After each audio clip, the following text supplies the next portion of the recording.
ถ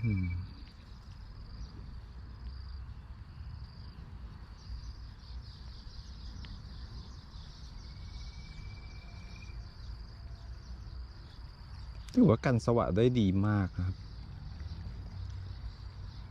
สวะหนาขนาดนี้ไม่ติดเลยส่วนตัวผมมองว่ากันได้ดีในระดับหนึ่งนะ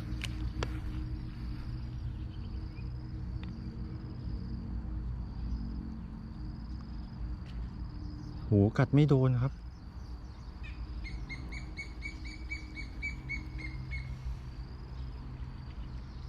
กัดไม่โดนต้องรีบซ้ำ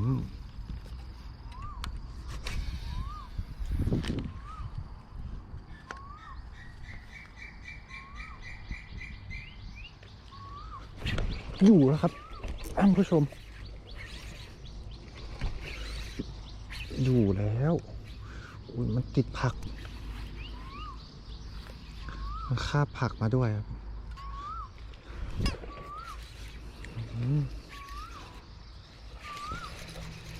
โหถือว่าไซส์สวยเลยนะครับถือว่าไซส์โอเคเลย